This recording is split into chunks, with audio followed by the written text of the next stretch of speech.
Wow. So the government just gave a speech at the Global Risk Summit, and buried inside of it is a warning to all Canadians. Let's get into this.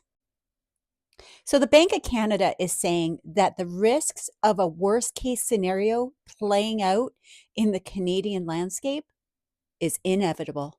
A major financial unraveling that will affect your mortgage, your savings, your investments, and your day to day life. And the Bank of Canada reviewing as to whether the Canadian landscape are going to be able to weather this storm over the next few years. This is not a misstep. This is a crisis. And the Bank of Canada is now concerned about what happens to Canadians when this unraveling starts. Or is it already happening? I'm Casey, your host of You Can't Make This Shit Up. Let's go. Could the thing that could trigger this unraveling already be happening? I think we need to ask ourselves that question and keep this government on the hot seat. It's time to be honest here. This this is all preventable. And shocking that we have a central banker for a prime minister. Oh, did I just say that out loud? Silly me. Silly me. So let's break it down so we can all understand what is actually happening here. And just maybe we'll all start seeing things in a very different way. So before we get into this, let's understand the two factors that are driving this crisis in Canada right now and why they are at so much risk and why this is so dangerous to Canadians right now. So usually when an economy is in crisis, they have only one of these happening at one time. This central bank has driven us into a situation where we have two of the worst case scenarios happening in Canada at the same time.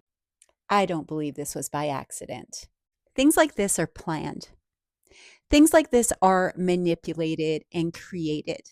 Inflation and stagflation at the same time, that doesn't happen on its own. I'm a banker. I've been through three for sure, market and economic upheavals. This is not normal, you guys. This is definitely not normal. So we have two separate stagflation centers hitting at the same time. Now, there's some reasons why that could be happening. One, maybe, it's the oil shock from geopolitical situations across the world. The instability because we do not have an infrastructure to import that oil to the world at premium prices, where in fact we're in a situation where we import it to the USA and they take advantage of the value added premium, not us.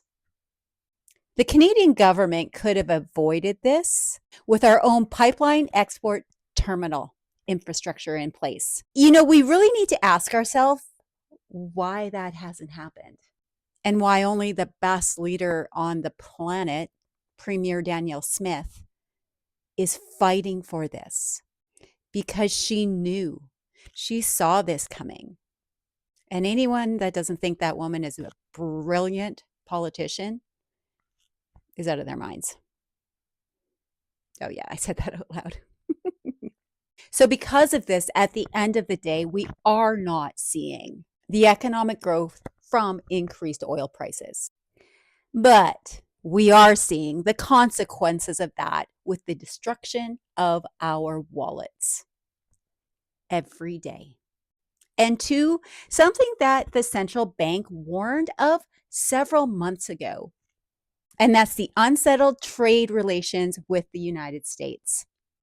So why are we here? Why are we here if they knew all this was coming? This, folks, is what they call an agenda.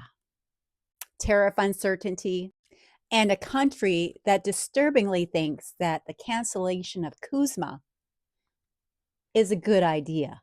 So slowly, jobs are leaving, investments are leaving, infrastructure is leaving Canada, while at the same time, we experience slower growth and higher prices. And this, folks, is what they call stagflation. And this, folks, is where Canada does not want to be. Stagflation scares the shit out of the Canadian government and the Bank of Canada. I know. No, I know. I hear you. I know. They created this whole entire shitstorm. I know. And that is how you know it's an agenda. But here's the thing they're not telling you. Normally uses to get inflation and stagflation under control. Well, those tools are no longer working. The tools that they in the past would use to kickstart a dead economy, they're not even working. So how does that happen? No, seriously. Canadians, you need to ask yourself, how does that happen? It's called a distraction. Distractions all over the place. So let's make sure together that this government knows that Canadians are not going to be dumb anymore. We are going to educate ourselves. We are going to empower ourselves. And we are going to take Canada back where it rightly belongs, with Canadians. So guys, this video is already getting long, so I am going to make this a part 1, and I'm going to slide into a part 2 for you, because understanding what stagflation is important. So we're going to, in part 2, we're going to go over what that is, what that looks like, what it means, what we can do. And then I'm also going to tell you all the reasons why the toolkit that the Bank of Canada has to fix this is not going to work.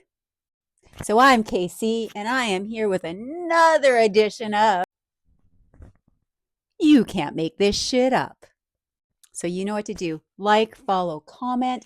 Let me know what you think. Leave me your thoughts. Leave me what's scaring you, what is making you fearful, and let's chat about it. You know, that's why I'm here. I am all about empowerment. I am all about education. And I also believe that education needs to be free, especially when it comes to our Constitution and rights as Canadians. I am on your side. Do not be the one that's responsible for your kids' future being taken out beneath them before they've even had a chance to live it. Don't for a second think that you do not have the power, because this is what the government has made us believe, is that we do not have the power. The people always have the power. Always. So I will see you in part 2. I just cannot believe the shit show that is going on in this world right now. God help us. I am, no, well, like, what do you think? Wait, no, I know. What? Oh man, I'm on live mic again? Oh,